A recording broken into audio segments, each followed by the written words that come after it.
Good day, everyone. Welcome to the concluding part of our presentation today in this security guard management force training. It is a pleasure for me to be part of it and to get acquainted with you all who are attending. Our topic for this hour is proper dress and etiquette. And we're going to address this briefly on a general note, and later as it relates to security guards and security officers. Before then, a few housekeeping. I want you to start considering in your mind right now and take some time and prepare a response for me. What does this statement, "you are addressed the way you are dressed," mean? What does it mean to you? You are addressed the way you are dressed. You finished dressing this morning, came out to this training, and they said the kind of way people will address you is the way you addressed yourself. So what does it mean? Send your answers to me via nmeribefo@outlook.com or WhatsApp 818-0818-339-8461. And then the questions related to all the presentations we have made so far, I want you to send them there, including any other questions you might be having with the security industry, security business, how to progress in the industry, and then the presentations we have made today on the choreography of executive protection and the advanced procedures in executive protection. So all of that and the presentations that are made by others, if you have questions about them and you want to feel free to ask me, you can ask those questions by email or WhatsApp. I'll be delighted to respond to you. Meanwhile, I need in my email or WhatsApp your response to the question as part of your qualifying for this class today. To receive your certificate, I need you to respond to me. This is my test for you. What does it mean when you hear the address that says you are addressed the way you dress? So before you leave this place today, make sure that either right now or while this class is going on or at the end of this class, you will send me that in my phone or email. I'm waiting for them. Thank you very much. Okay, there are some keywords that are very important to the topic that we have on hand right now. The topic being proper dress and etiquette. Proper dress and etiquette. So there are three keywords in them. Number one of it is proper. And the synonyms of proper include good, correct, appropriate, suitable, right, apt, fitting. So when they say proper dressing or proper etiquette, it will be good etiquette, correct etiquette, appropriate one, good dressing, correct dressing, appropriate dressing, suitable dressing, right dressing. This dressing is apt for this business. How you address is fitting for your work, and so on and so forth. So proper stands for good, correct, appropriate, suitable, right, apt, and fitting. And the next keyword is dress, and that is clothing. So we can say good clothing, good uniform, appropriate uniform, fitting uniform, gear, outfit, attire, costume. And do take note of those words that I have highlighted in thicker. They are for emphasis purposes. They are for the purposes of emphasis. So in dress, I have highlighted clothing, uniform, gear, and outfit. And in proper, I highlighted all the synonyms: good, correct, appropriate, suitable, right, apt, and fitting. So do take note of those highlighted words as they draw close to the very meaning we are trying to pass to you in this presentation. Okay, and the word etiquette if you are trying to explain it in English, it is etiquette is the set of conventional rules of personal behavior in polite society. So if you are in a polite society, what is the set of conventional rules of personal behavior that is approved, allowed, accepted generally in the society as being polite? And it's a rule, it's a conventional rule, it's a convention, it's something accepted generally.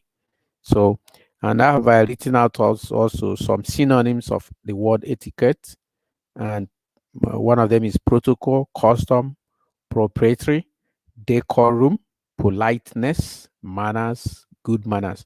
So, like I mentioned earlier, the one that I have highlighted in this is decorum, politeness, manners, good manners. So, take special note of those ones as we advance in this presentation in helping you connect with what we want you to understand for proper dress and etiquette for security personnel.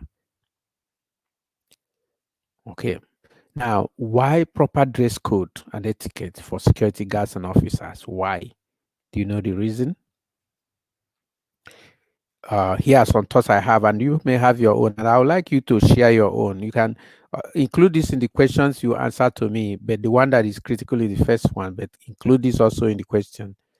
Why do we emphasize proper dress code and etiquette for security guards and officers? Can anyone tell us the reason? Share it with me on my phone or WhatsApp. Now, here is the ideas that we have brought together here for you. Security guards are directors of first impression. I'm sure you have heard about the words first impression. First impression, I'm sure all of you have heard that. And we talk about the fact that first impression matters. Some people go away with only first impression. So if that impression is good or bad, that's the one they're going away with you. So you are the first person that visitors, customers, and vendors meet on arrival at the premises. Whether you are guiding a private home, a commercial place, a church, an industrial complex, whatever it is, an open park, a park, whatever it is that you have been given security responsibility to guard over, that once anybody is coming there, you are the first person they meet. You are the person who will give them the first impression they will have about the place. Now, consider if you are shabbily dressed, poorly dressed, with your shirt is not properly tucked in, one part of it is flying, another one is the buttons are loose, or you only buttoned one or two of them and you left the others. You know, like those comedians who act police, who button their shirts in a chamfer way to show that they are comedians. I mean, so when somebody approaches, or your shoes, you are not you didn't even tie the your shoe properly, and then they're hanging out. Part of the shoe has torn, and you're still wearing it like that. The shoe is not properly polished and shined. It's dry season. There are no dust around the place. Shoes that are shined are supposed to remain shined, and they are not. It is clearly obvious that they have not been cleaned for days, and you're wearing it, and you're the first person that someone meets on arrival to a premises. You give them immediately an impression of that place that is bad. Even if the people inside our house are good people, it will be a hard business for the person to change the original mind he or she has adopted because of you that they saw. Now, the intention of bringing this forward is so that you will see the enormous responsibility that a security guard has. Low as you may think your job is, downtrodden as you may consider it, and let me tell you, you have no business considering your job low or downtrodden. If it is not what you want to do, my recommendation is to quit. Once you're still there, you have to do it as if it is the best thing ever, because of course it is the best at this time. That's what you have right now. And my people said, if you call your drinking calabash useless, your neighbors will use it to carry refuse.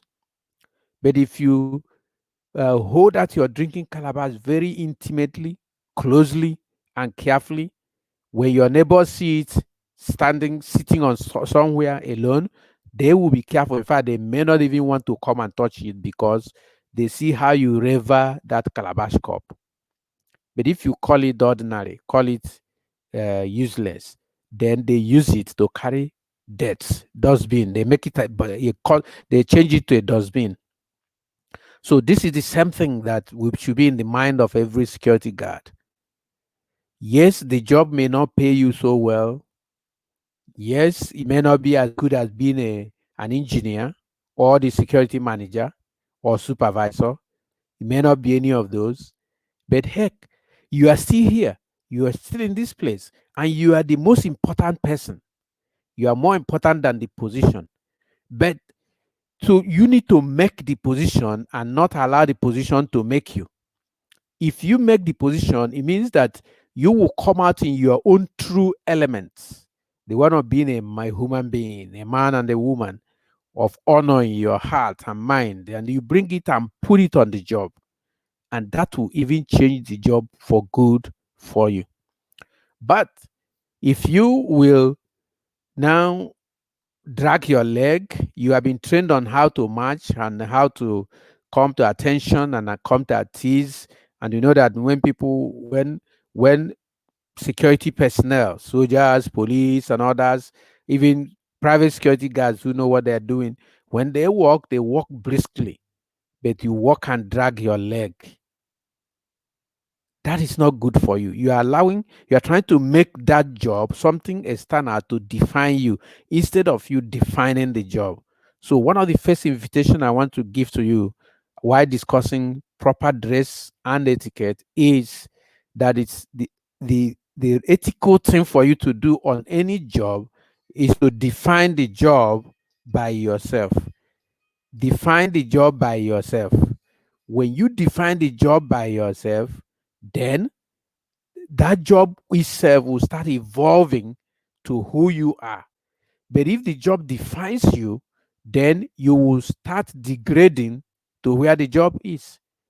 So if the job is not anywhere better than you, you go to the level of the job, which is going down, which is not good.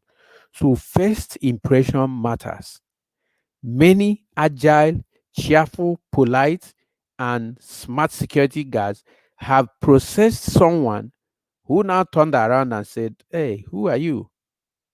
And from there, they struck a relationship, and the life begins to change at that point. Not just that, but that is possible.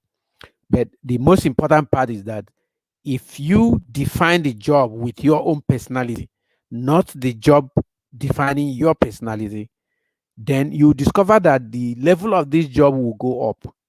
Your productivity will increase. The name of that job doesn't now become the issue. The issue that the leaders of that organization will begin to consider, including your managers and supervisors, will be your output. And this avails a lot. And I have experiences with people who started out like you are right now. So some of you even have better education than them. They didn't even have any good education. But because they were impressive as guards, mere guards, managing gates, mere as you call it, and I don't call it mere guards, and I call you security officers. Then, but his business was to man gates and so on and so forth, open it and close it. But he did them with cheerful heart and impressions that now affected even other people who were working with him, other guards, and also affected the company where he worked. And his life began to change from that point. So consider what visitors, customers, vendors who arrive a home where you are, the company premises, the church or industrial complex will feel when we welcome, when they are welcomed by a properly dressed. Remember, we're talking about proper dress. Properly dressed, polite, etiquette, well groomed, properly dressed security guard or officer. Think about what will happen when that happens. And so once you're on your beat, this should be what will happen to you. Your decision will be to impress all those who come that you are a human being first and foremost. Though vocationally you are carrying out a duty as a guard in this place. So the key word actually at this point is don't allow the name of the job to define you. You define the job yourself. And I can tell you a story that relates to myself, or two that relates to myself about this thing I'm telling you right now. Some years ago, I was working at a hard job. I was a sales representative for a printing materials and equipment company in Enugu. That time, I was into sales. And the work was kind of hard because anytime I got big orders, I do not have anybody who will help me load the trucks. Even the storeman whose responsibility it is, I could classify him as lazy, was so lazy. If you leave him to be the one to load that truck for you, in one whole day, he had not filled a pickup van with goods. And I need to feel like a 5-ton truck or fill the pickup van, go drop it, come back and take another one the same day, and I wait for the man. So during those periods, I'll peel off my suit or my kaftan, wear something a little bit more casual, and I will go into that store, pull out the goods I want, sweat through them, and sometimes I'll finish, go home, face and bet, and begin to go to the customers. After I've betted and come in the morning, I'll do that again. But here is one thing that happened that made me sure that if you define your job, people are watching, they are seeing. We had this young lady come work for us for a few months, and Cssi is her name. So she worked just briefly for the company and left. And then she wrote me a letter. And in that letter, she said, "Ever smiling Franco." And this is an upper class girl, and I'm just one small seasoned person from one village to Enugu at that time that didn't have so much going for me. And for that, a lady of that class to say "Ever smiling Franco" and wrote many more nice things about me. And she said she was impressed by the fact that I could smile while doing that hard job, working in the environment that I'm working. I don't know if that touches you, if that made an impact to you. And I mean, and this is critical, seriously critical. And I have another story for you. When I decided I need to leave government work to go and work elsewhere as part of a plan to leave paid employment in my life, I had a high position and place in the government office. I was a principal staff officer. Lived in a duplex in one of the upper class areas in Abuja, had official car, had a secretary in the office, had a 2-room office myself, and had my secretary in another one. And I retired from that place to go and take up a job as an assistant security supervisor somewhere else in another organization. And initially, the information I got was, okay, because you have a lot of experience and training in security, yeah, come and join us here. Though we're not going to make you the supervisor, but you'll be, sort of a training manager, be the one that will provide training to our team. And I went there thinking it's going to be different from being an assistant security supervisor, but it wasn't. In fact, in a few days of arriving, there was a roster, and my name was there among the people that are doing beats. I want you to imagine it, principal staff officer, level, I think it was level 13 or 12 at that time. That's what it is in federal civil service. I want you to imagine the position. Imagine somebody living in an upper class area in Abuja, then go to one state in Nigeria and become a guard.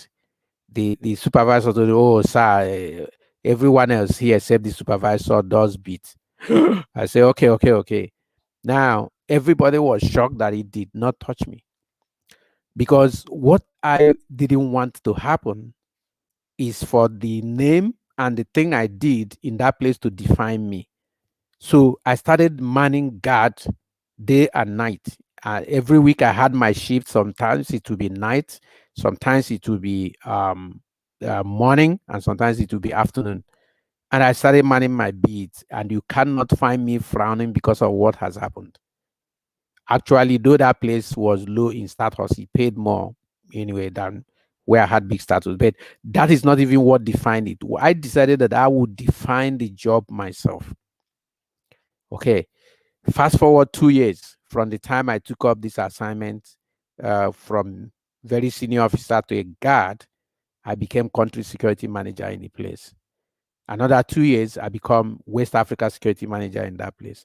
So the only thing that changed things here for me is because I decided to define the job, and that made the job to become elevated. Those who replaced me in the position were always happy to come to it because I was serving in that position with every amount of vibrancy, and I made sure my dress, everything, you cannot fault it.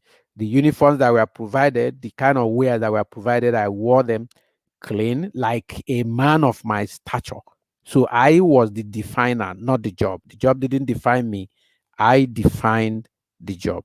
This is what all security guards should do. Take a look at these pictures and compare. Here is a Nigerian policeman.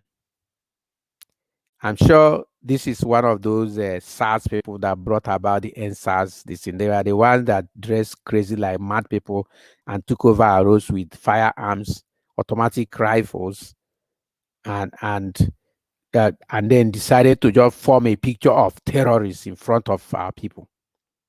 Just take a look at him. And then take a look at this young man. His father probably runs a security guard company, or decided that, hey, my son, what are you doing now? He hired his son as a guard, and see the young man in his uniform. Young, completely dressed, all the three buttons, I'm sure it's four because one is hidden by the belt, all the four buttons of the shirt he's wearing, the top buttoned, a belt standing in the right place, and everything, his cap done on his head. Okay, so this is a good example of dressing. When you are giving clothes to wear, either it's uniform or you're asked to dress normally, you need to wear something that brings out the best in you.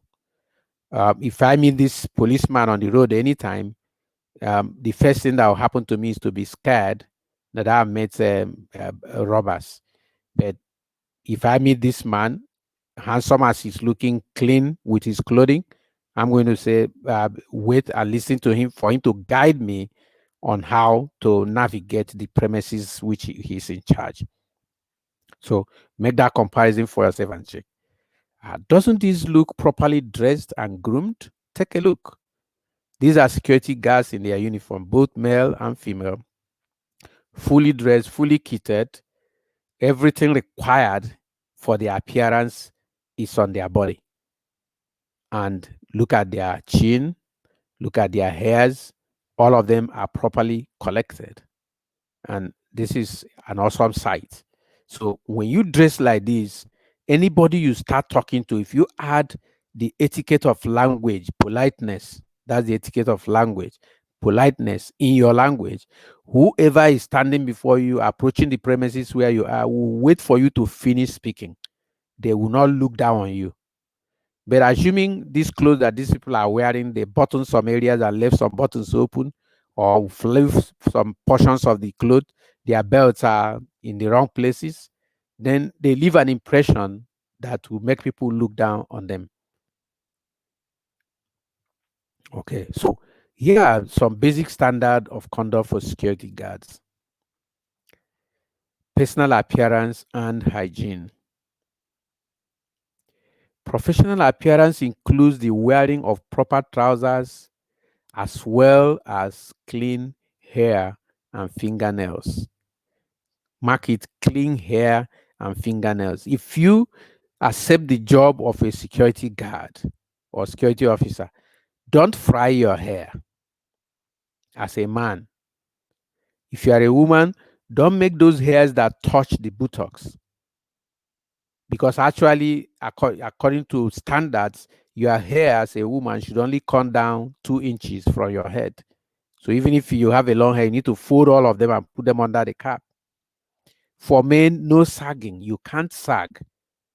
Of course, sagging will not allow you to run. A security guard is supposed to be ready to fly, run to situations and deal with them, run away from problems. If you're sagging, you can't run. Mustaches, if you're a security guard and you want to grow mustache, you you have to get that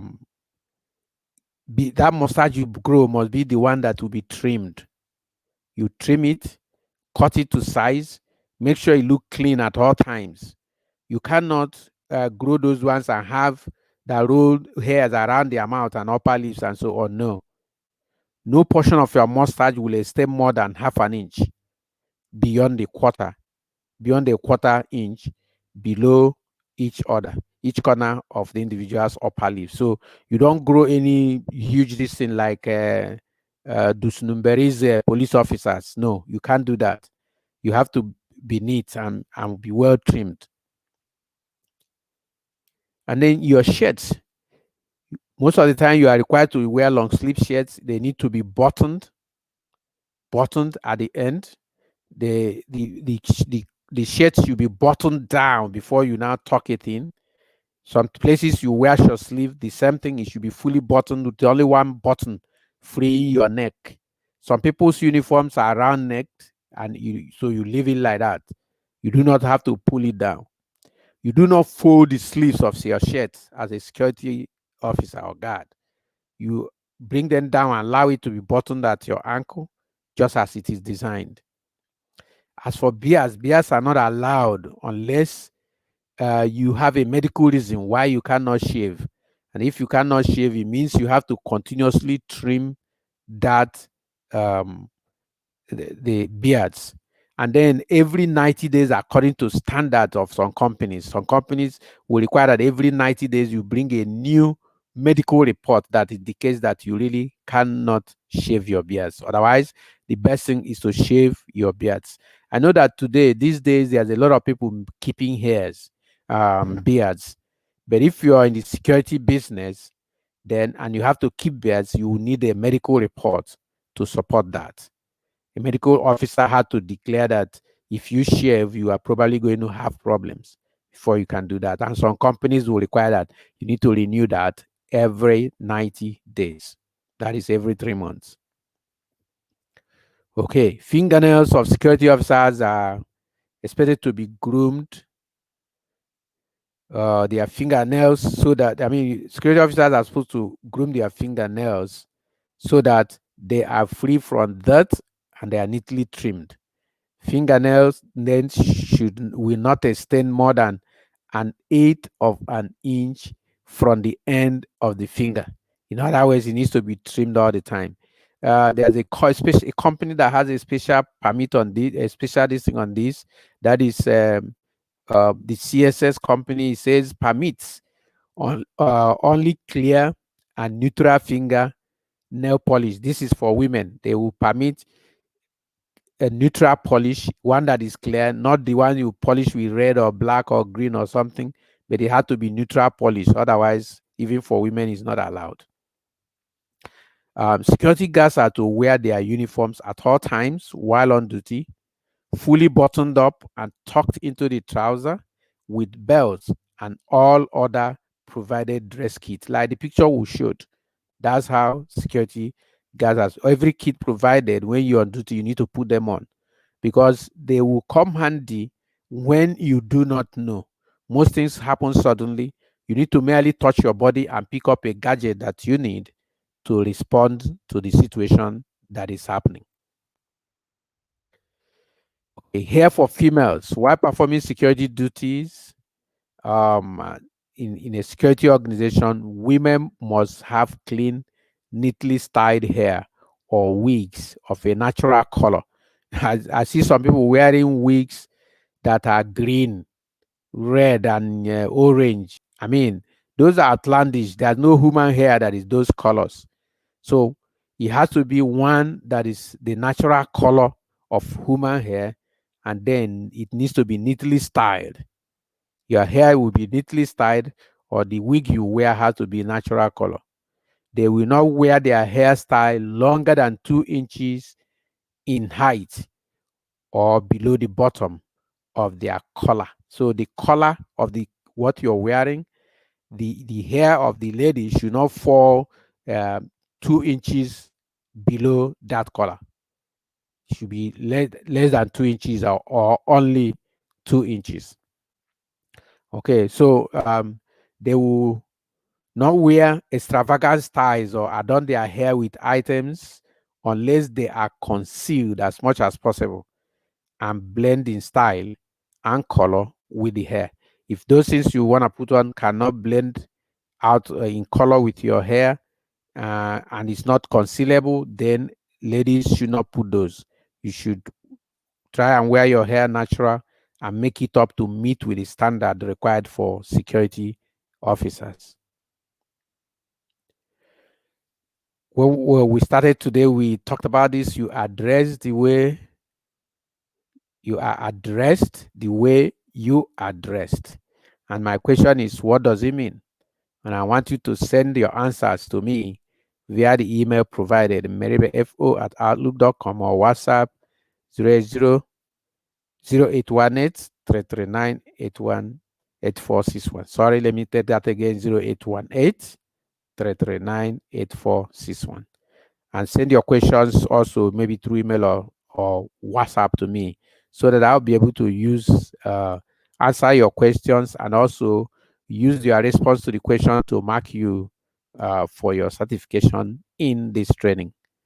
Thank you very much for coming with us thus far and participating in this. It's a pleasure for me to be able to be with you in this training. Have a great weekend.